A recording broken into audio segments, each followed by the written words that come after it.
मनोज जरांगेने फसवलंय, मनोज जरांगे फसवतोय, मनोज जरांगेने सगळ्यांना असं गुपित ठेवलंय, काहीच करत नाही तो. त्याच्या घरात पैसे ट्रकने पैसे भर. काय वाटलं की मी भू भू भुकते तर माझंच खरं आहे. अरे भुकणारे कुत्रे कधी चावत नसते आणि चावणारे कुत्रे कधी भुकत नसते. हे कधी ऐकलंस का तू? हाय मित्रांनो, कशा आहात तुम्ही सर्वजण? अशा सर्व ठीकच असतात. मी पण साईबाबाच्या कृपेने मस्त मजेत आहे. आज कुठंतरी आपण नवीनच ठिकाणी बसलो तर असं वाटतंय का तुम्हाला? पण तिथंच आहोत, फक्त थोडीशी जागा चेंज केलेली आहे. आलेलो आहोत आणि इथलं वातावरण खूपच छान आहे. दोन अडीच वर्षापासून ज्यांचे मुळे उठले होते, जे टीका करीत होत्या, असं भुकू भुकू त्यांचं असं खाऊ त्यांनी कितीकट टाक्या मोकळ्या केल्या. जरांगे पाटलाचं रोजच खाऊ टाक्या मोकळ्या केल्या. आणि परत त्याच काय म्हणतात, माझं नाव घेतात आणि जरांगेने पाठवलेल्या बाया. अगं बाई, 2 वर्ष होऊन गेले ना. तू खाता जरांगे पाटलांचा खोऱ्याने खातीस, उकरीने खातीस, बचकाने खातीस, वंजळीने खातीस, तरी तुझं काय पोटच भराना. आतापर्यंत तर म्हणत होतीस फसवलं मनोज जरांगे पाटलांनी, फसवलं मनोज जरांगेने फसवलंय. आता काय झालं मग?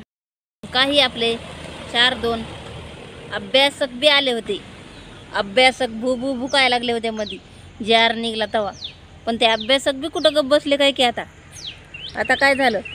अभ्यासक म्हणत होते काहीच नाही, GR1 आपला कागज दिलाय, सरकारने फसवलंय, सरकारने असं झालंय.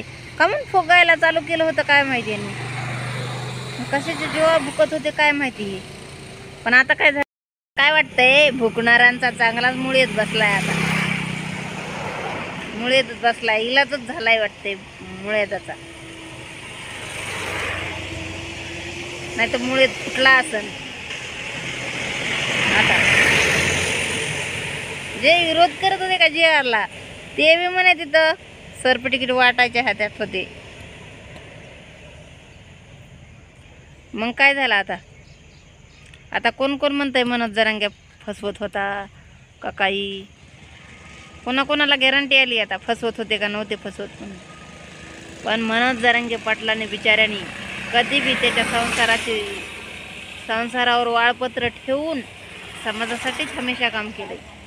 आणि ते कधीच निस्वार्थीपणाने काम केलंय. ते काहीही त्याचा स्वार्थ नाही. आणि असे निस्वार्थी कर्तृत्व कधी बी भेटत नाही बरं का. हे खोके हाके त्यांच्यासारखं बघा, बंगला गाडी 6 महिन्याच्या आतच फर्निचर, बंगला गाडी. फसवलंय व बोंबलच तीस. आता काय म्हणशील? झालंय 17 तारखेपासून सर्टिफिकेट काढायला, व्हॅलिडिटी काढायला सुरुवात झालेली आहे. तर आता का बी म्हणशील का फसवलंय? आता काय म्हणशील? अगं मेन गोष्ट म्हणजे तुला जे काय महाराष्ट्रात तुला ओळखायला लागले तर कसं काय ओळखायला लागले सांगू का? तू जरांग्यावर भुकत होतीस, लोकांना वाटत होतं आज हे का म्हणून भुकायला लागलंय, चला तर बघूया. आज ह्याला 2 बिस्किट जास्त टाकलेत का, आज हे पिसाळलंय का, ह्याचा आज मुळी उठलाय का. त्यामुळं लोक बघत होते. तुझ्या मागं काही पब्लिक नाही, तुझ्या मागं कोणची जनसंख्या नाही, तुझ्या मागं काहीच नाही. 1 लाख फॉलोवर आणि 1 लाख सबस्क्रायबर आजकाल कोणाचे बी येतं. तुला वाटत आहे माझे फॉलोवर 1 लाख झाले म्हणजे माझ्या मागं लयच जनसंख्या का काय की? असंच का? असं काही नसतंय. कुणी नाही तुझ्या मागं उभं राहा एखाद्या वेळेस. राहिली बी होती ना, गेली बी होती आझाद मैदानावर. किती पब्लिक आली आझाद मैदानावर गेली होती तेव्हा तर एक बी तुझ्याकडं हे आला नाही गं, मीडियावाला आला नाही. आणि ते मीडियावाले तुझ्याकडे कशामुळे आले होते माहिती का? तू जरांगेवर भुकण्याचं काम करत होतीस. त्या टायमाला कोणी भुकलं नव्हतं, तू सुरुवात भुकायला केली होतीस म्हणून तुझ्याकडे आले होते मीडियावाले.